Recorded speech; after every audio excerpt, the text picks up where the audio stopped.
कक्षा 9 गद्य 5 स्वराज्य की नींव। उसमें हम अब आगे देखते हैं। लक्ष्मीबाई, नहीं मुंदर नहीं, हम उनकी नींद हराम नहीं कर सकते। अब तो दुश्मन की ठोकर ही उनको उस नींद से जगा सकती है। कि यहाँ पे लक्ष्मीबाई है, वो मुंदर से कहती है कि नहीं, हम उसे ठोकर नहीं मार सकते, दुश्मन की जो ठोकर है वही उसको नींद से जगा सकती है। यहाँ पे क्योंकि यदि हमने उसे सही रास्ते पर लाने की कोशिश की तो हो सकता है कि सब लोगों के बीच गलतफहमियां है वो आ जाए और वो सही रास्ते पर ना भी आए, तो दुश्मनों की ठोकर ही अब उसे सही रास्ता है वो दिखा सकती है। जूही कहती है, दुश्मन की ठोकर, यह आप क्या कह रही हो? कि यहाँ पे जूही है वो कह रही है कि दुश्मन की जो ठोकर है वो उसे नींद से जगा सकती है, ये आप क्या कह रही हो? तो लक्ष्मीबाई कहती है, हाँ जूही, दोस्त की ठोकर अविश्वास की खाई को और भी चौड़ा कर देती है। क्या तुम नहीं जानती कि हम एक दूसरे को फिर किस दृष्टि से देखते हैं? क्या ऐसी स्थिति में मेरे कुछ कहने से शंकाओं की घटाओं और भी गहरी नहीं उठेगी? यहाँ पे लक्ष्मीबाई है वो कहती है कि दोस्तों की जो ठोकर है वो अविश्वास की खाई को बढ़ा देती है, यानी कि हम यदि उन्हें सही मार्ग पर लाने की कोशिश करें तो हो सकता है कि हमारे बीच गलतफहमी है वो बढ़ जाए, यानी कि जो गलतफहमी की जो खाई है वो और भी चौड़ी हो जाए। और तुम नहीं जानती कि हम दोनों एक दूसरे को किस दृष्टि से देख रहे हैं, यानी कि हम सबके बीच जो शंकाएं हैं उनकी दीवार धीरे धीरे बड़ी होती जा रही है। तो इसीलिए ऐसी स्थिति में हमें उन्हें समझाना है वो ठीक नहीं होगा। मुंदर कहती है, बाई साहब ठीक कहती है, शंकाएं अविश्वास पैदा करेगी और उसी अविश्वास से उत्पन्न निराशा को दूर करने के लिए पायल की झंकार और भी जनक उठेगी। यहाँ पे मुंदर है वो कहती है कि बाई साहब ठीक कहती है कि जो दुश्मन की ठोकर लगेगी तभी सभी लोग नींद से है वो जागेंगे। यदि हम उसे नींद से जगाने की कोशिश करेंगे, यानी कि हम उसे सही रास्ता दिखाने की कोशिश करेंगे, तो हो सकता है कि हमारे बीच गलतफहमियां है वो और भी बढ़ जाए। और उससे क्या होगा तो कि फिर से सब लोग पायल की झंकार की जनक उठेगी, यानी कि फिर से सब लोग जो भोग विलास है उसमें मदहोश हो जाएंगे। श्रीखंड और लड्डुओं पर जान देने वाले ब्राह्मणों के आशीर्वाद का स्वर और भी तेज हो उठेगा। सहसा कहीं दूर तोपों का स्वर है वो उठता है। और आगे कहती है कि जैसे ब्रह्मभोज लगाया जा सकता है और ब्रह्मभोज में श्रीखंड और लड्डू है वो ब्राह्मणों को खिलाए जाते हैं, तो उसका जो स्वर है उनके जो आशीर्वाद है, उनके आशीर्वाद हमें और भी आगे बढ़ने की प्रेरणा है वो देंगे। और उसी समय अचानक तोपों का स्वर है वो उठता है, यानी कि तोपों की आवाज़ है वो आने लगती है। लक्ष्मीबाई, और जूही तू अगर तात्या को खोज सके तो तुरंत उन्हें यहाँ आने के लिए कह। कि पर्दे के पीछे से जब तोपों की आवाज़ आने लगती है तो लक्ष्मीबाई है वो कहती है जूही से कि जूही तुम जाओ और यदि तुम्हें कहीं तात्या दिखाई दे तो तात्या को लेकर तुम मेरे पास आ जाओ। उसके बाद जूही, खोज क्यों नहीं सकती? आपकी आज्ञा होने पर मैं उन्हें पाताल से भी खींचकर ला सकती हूँ। कि यहाँ पे जूही है वो लक्ष्मीबाई से कहती है कि मैं उसे क्यों खोज नहीं सकती, मैं उसे अवश्य खोज निकालूंगी। यदि वो पाताल में भी छुपे हैं तो वहीं से भी उसे पकड़कर, यानी कि खींच के उसे लेके आपके पास आऊँगी।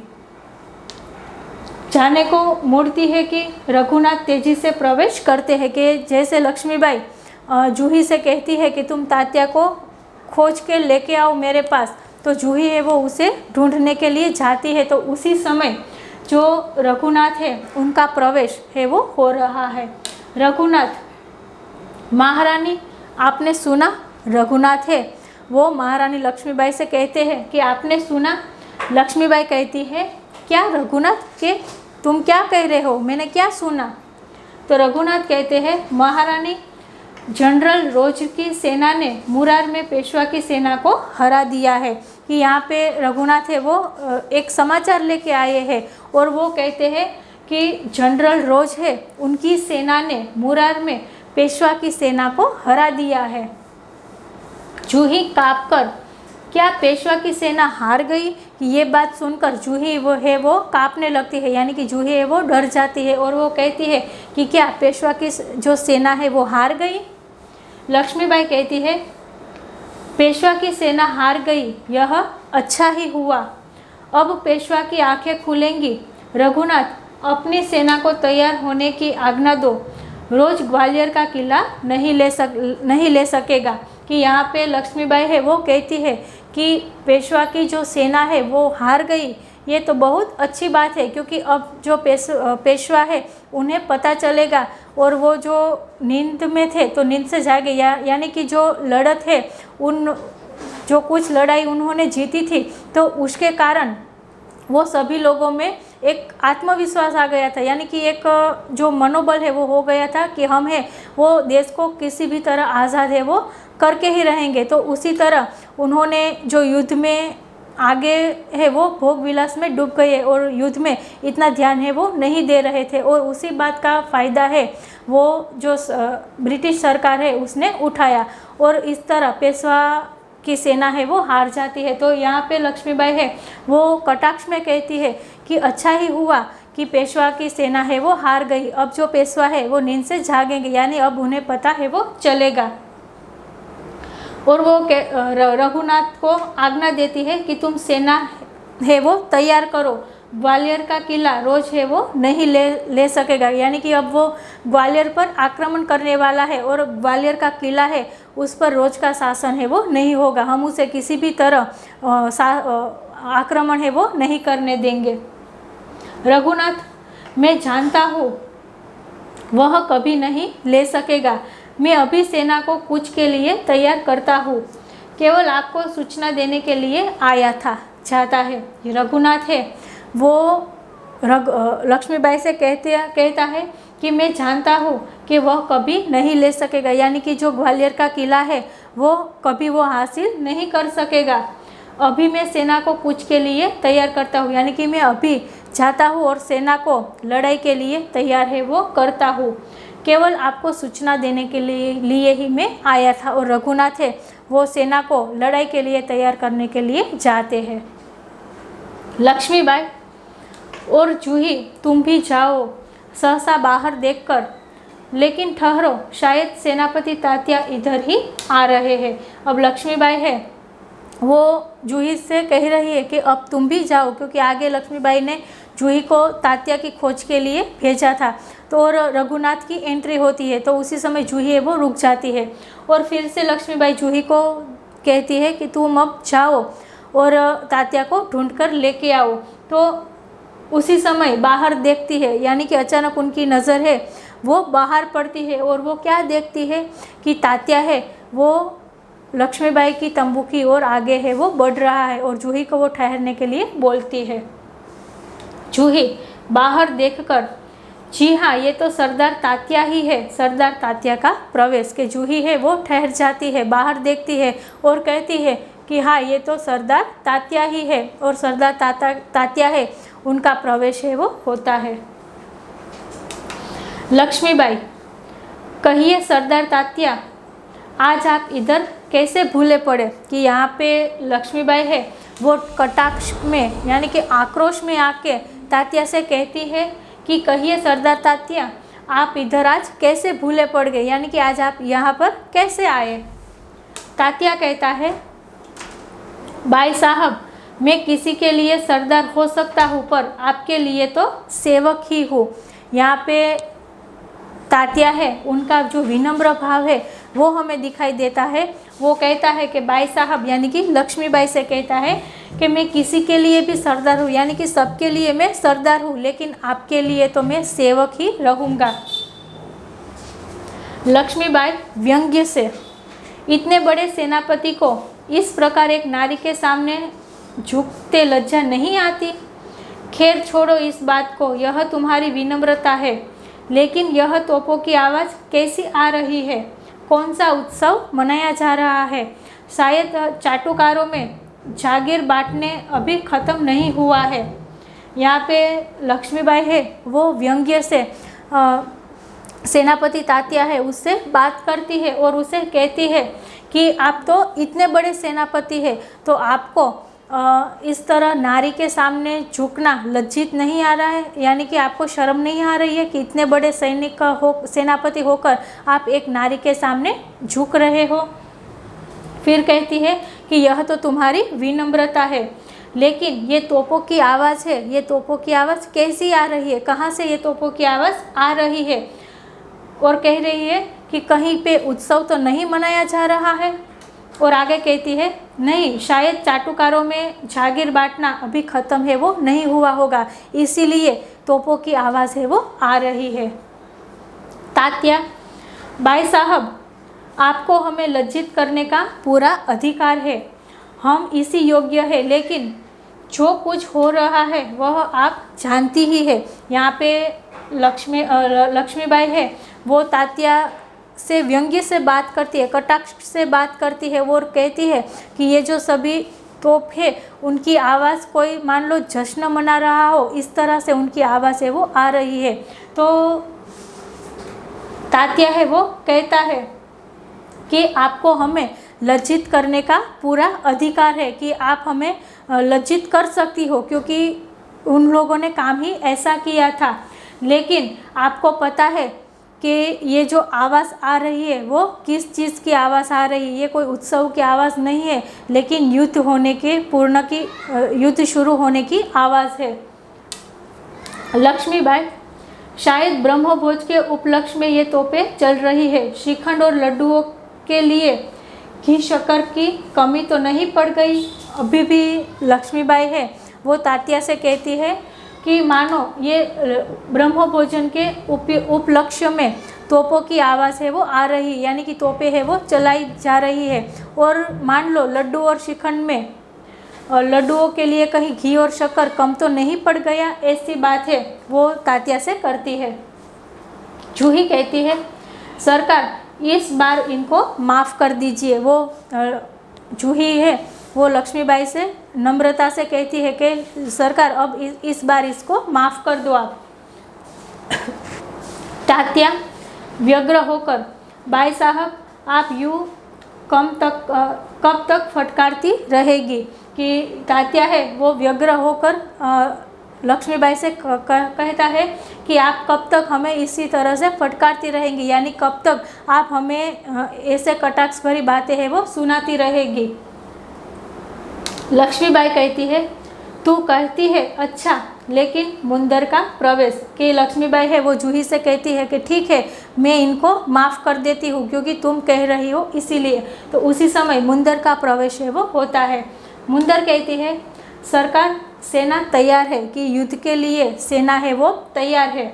लक्ष्मीबाई कहती है तो मैं भी तैयार हूँ, यानी कि युद्ध करने के लिए अब मैं भी तैयार हूँ। तात्या तुमसे मुझे बहुत आशाएं थी, तुम्हारे रहते ये सब क्या से क्या हो गया। अब तात्या से कहती है कि तुमसे मुझे अनेक आशाएं थी, अनेक आशाएं थी, लेकिन तुम्हारे रहते ये क्या से क्या हो गया। जूही कहती है सरकार ये स्वामी भक्त है। तो जूही कहती है कि ये स्वामी भक्त है। तो उसी समय लक्ष्मीबाई है वो कहती है कि हमें स्वामी भक्त नहीं लेकिन देशभक्त है वो चाहिए। लक्ष्मीबाई कहती है लेकिन आज हमें देशभक्तों की आवश्यकता है। खैर अभी भी कुछ नहीं बिगड़ा, अब भी बहुत कुछ किया जा सकता है, कि युद्ध के लिए सभी लोग तैयार है वो हो गए हैं, सेना भी तैयार है।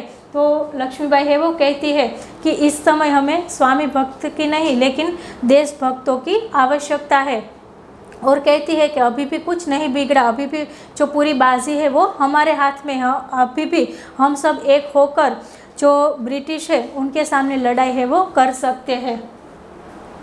तात्या इसीलिए तो आया हूँ बाई साहब, आप जो कहेगी वैसा ही करूँगा, जो योजना बनाए उन पर चलूँगा। कि तात्या है उन्हें अपनी गलती का एहसास हो जाता है और वो कहता है कि मैं इसीलिए तो आया हूँ, और अब से जैसा आप कहती है वैसा ही मैं करूँगा, आप युद्ध में जो योजनाएं बनाएंगे उसी योजना पर मैं चलूँगा। लक्ष्मीबाई कहती है तो जाओ तलवार संभाल लो। नूपुरों की झंकार के स्थान पर तोपों का गर्जन होने दो। कि यहाँ पे लक्ष्मीबाई है वो तात्या से कहती है कि तो यदि तुम संभल गए हो तो अब तुम जाओ और हाथ में तलवार है वो संभाल लो। नूपुरों की झंकार के स्थान पर जो तोपों की गर्जन है उसे होने दो। कि अब तक तुम सब लोग भोग विलास में डूबे हुए थे, जो नूपुर है, झांझर है, उनकी आवाज़ में मदहोश हो गए थे, तो अब तुम सब उनसे बाहर निकलो और तोपों की गर्जना है वो होने दो। भूल जाओ राग रंग, याद रखो हमें स्वराज्य लेना है, हमें रणभूमि में मौत से जूझना है। कि तुम ये जो राग रंग है उन सबको भूल जाओ, यानी कि जो भोग विलास की और आराम की ज़िंदगी तुम लोग अभी तक जी रहे थे उन सबको भूल जाओ और सिर्फ एक ही बात याद रखो कि हमें हमारा स्वराज्य है वो वापस लेना है और रणभूमि में मौत से भी जूझना है। तात्या कहता है, महारानी आपकी जय हो, मैं युद्ध के लिए तैयार होकर आया हूँ। कि यहाँ पे तात्या है वो कहता है कि लक्ष्मीबाई की जय हो और मैं अब युद्ध के लिए पूर्ण रूप से तैयार हूँ। लक्ष्मीबाई, जानती हूँ, लेकिन सेनापति इस बार यह याद रखना कि यदि दुर्भाग्य से विजय न मिल सकी तो तुम्हें सेना और सामग्री दोनों को दुश्मन के घेरे से निकाल कर ले जाना है। यहाँ पे लक्ष्मीबाई है वो कहती है कि मैं जानती हूँ, मुझे तुम पर पूर्ण विश्वास है, पर यदि दुर्भाग्य से हमारी इस लड़ाई में विजय न हो तो हमारी जो सेना है और जो सामग्री है उन सभी को तुम्हें बचाना है, तुम्हें उन्हें बचाकर वापस है वो लेकर आना है। तात्या कहता है, ऐसा ही होगा। लक्ष्मीबाई, तात्या, मेरा मन कहता है कि यह मेरे जीवन का अंतिम युद्ध है। जीत हो या हार, मुझे उस बात की कोई चिंता नहीं। चिंता केवल इस बात की है हमारी वीरता कलंकित न होने पाए। यहाँ पर जो लक्ष्मीबाई की जो निडरता है, उनका जो देश प्रेम है वो हमें दिखाई दे रहा है। वो कहती है कि इस बार मुझे ऐसा लगता है कि ये जो युद्ध है वो मेरे जीवन का अंतिम युद्ध होगा और वो इस बात पर चिंतित है कि यदि हमें विजय मिले या ना मिले, लेकिन हमारी जो वीरता है वो कलंकित नहीं होनी चाहिए। यानी कि हमें मरते दम तक जो ब्रिटिश शासन है उनके साथ युद्ध है वो करना है, हमारी जो वीरता है वो कलंकित नहीं होनी चाहिए। तात्या, भाई साहब, वीरता आपको पाकर धन्य है। आपके रहते कलंक हमारी छाया को भी नहीं छू सकेगा। आज्ञा दीजिए, प्रणाम। यहाँ पे तात्या है वो कहता है कि वीरता तो आपको पाकर धन्य है और आपके रहते जो वीरता है उस पर कोई कलंक है वो नहीं लगा सकता। और आज्ञा दीजिए, प्रणाम। यानी कि अब जो तात्या है वो युद्ध के लिए। लक्ष्मीबाई, प्रणाम तात्या, मैं सीधी युद्ध भूमि में जा रही हूँ, देर न लगाना। तात्या चला जाता है। यहाँ पे लक्ष्मीबाई है वो भी तात्या को प्रणाम करती है और कहती है कि मैं भी अब युद्ध भूमि के लिए निकल रही हूँ और हमारी मुलाकात है वो अब युद्ध भूमि में ही होगी। मुंदर, सरकार, आज मैं बराबर आपके साथ रहूँगी। जो मुंदर है वो कहती है, सरकार यानी कि लक्ष्मीबाई, वो कहती है कि आज मैं बराबर आपके साथ ही रहूँगी। यानी कि जो युद्ध है, युद्ध में मैं आप ही के साथ रहूँगी। तो जूही कहती है, और मैं तोपखाना संभालूंगी। जूही कहती है कि मुंदर यदि लक्ष्मीबाई के साथ रहेंगी तो मैं है वो तोपखाना संभालूंगी। यहाँ पे ये जो सभी वीरांगनाएं हैं उनकी साहस की हमें प्रशंसा करनी चाहिए। और लक्ष्मीबाई कहती है, और हम सब मिलकर या तो स्वराज्य प्राप्त करके रहेंगे या स्वराज्य की नींव का पत्थर है वो बनेंगे। यहाँ पे लक्ष्मीबाई है वो कहती है कि आज हम सब मिलकर या तो स्वराज्य को प्राप्त करेंगे या फिर स्वराज्य की जो नींव का पत्थर है वो हम सब बनेंगे। यानी कि जो नींव है वो हम स्वराज्य की रखेंगे। हर हर महादेव, हर हर महादेव का नारा लगाकर जो सभी वीर और वीरांगनाएं हैं वो युद्ध के लिए तैयार होती है और युद्ध करने के लिए जा रही है। तीनों हर हर महादेव का उद्घोष करती है। यानी कि लक्ष्मीबाई, मुंदर और जूही तीनों हर हर महादेव का उद्घोष है वो करती है। पृष्ठभूमि में यही उद्घोष उभर कर आता है जो मंच पर प्रकाश के लिए धुंधलाते सब कहीं छा जाता है। फिर धीरे धीरे शांति छाने लगती है। प्रकाश उभरने लगता है और पृष्ठभूमि में गीता का स्वर है वो उठता है।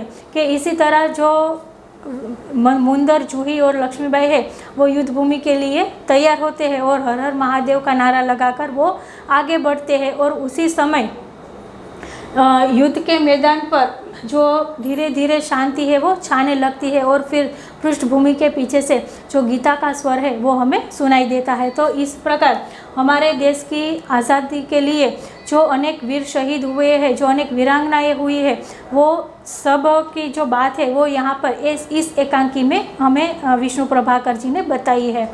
अब इस पाठ का जो स्वाध्याय है उसकी ओर देखें तो ये स्वाध्याय का जो प्रश्न पहला है, प्रश्न दूसरा है, ये दोनों आपको लिखने हैं। उसके बाद तीसरा प्रश्न नहीं लिखना है, चौथा, पांचवा, छठा और सातवां ये सब आपको आपकी नोटबुक में लिखना है।